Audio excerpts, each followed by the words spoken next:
Philanthropy in the Black is this new, invigorating program that my firm, Christine Gavin and Company, has put together after 22 years of working in philanthropy and corporate social responsibility. It's really a exploratory work in looking at compassionate capitalism and passionate philanthropy. We're rooted in looking at the social, human needs of our country and our citizens. I think that we have been letting corporations off the hook, as proven by the 4% during a global pandemic. And I don't know how we fix that, other than celebrating those corporations that are doing well. And we're going to talk to them because we think that compassionate capitalism is something that most corporations and CEO leaders want to have. We think that passionate philanthropy is where our country needs to be. So in the next year, 2 years, 3 years, we want to bring in more of your average everyday citizen.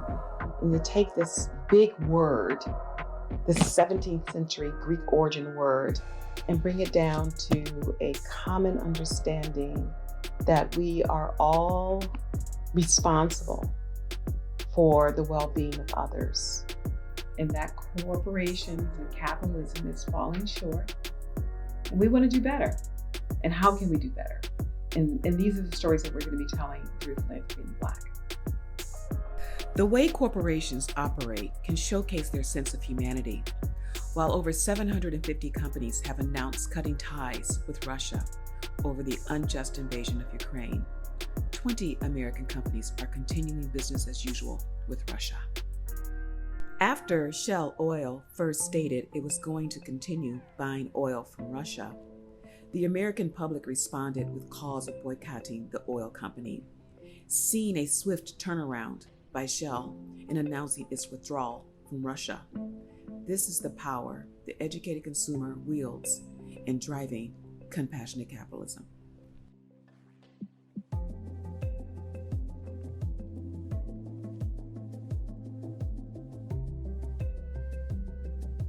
Part of this initiative is to really ascertain that making the pledge is not enough. So the top 50 American companies that made a pledge towards racial equity and social justice, there's been large numbers of investments in loans and development of businesses, but there's still a huge part of our economy that's suffering. There's still a need when it comes to human services, education, human welfare, that's not being addressed.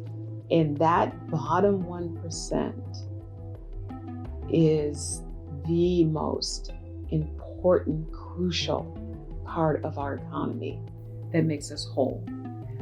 Because I think that our people, our American spirit, is going to start to look at each other and look at corporations and say,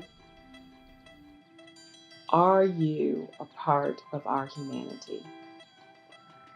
And the 5% or less number is saying that answer is no.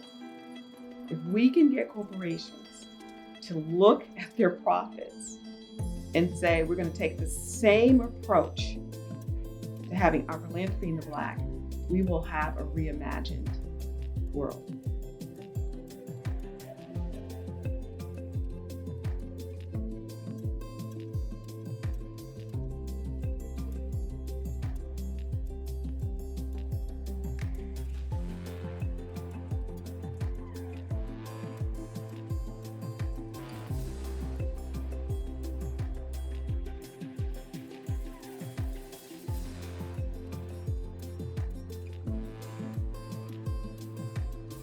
There is a challenge with companies, with corporate America, with our capitalism, that says that we're not, our index of corporate social responsibility is not doing too well.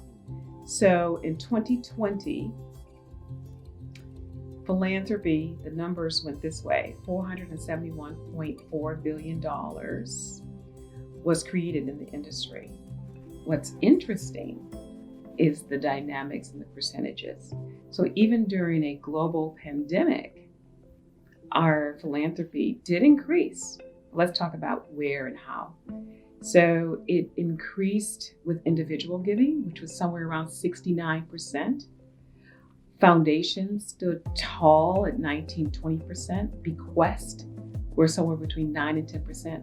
But where we saw a decline in the middle of a global pandemic was in corporate social responsibility. So the concept of our looking to examine why there was a decline and how our country will be better, how our global unity will be better through compassionate capitalism is what this series of podcast interviews, what these video shorts, and what our newsroom will start to explore. Join the Philanthropy in the Black movement as we seek to inspire, expand, and explore compassionate capitalism.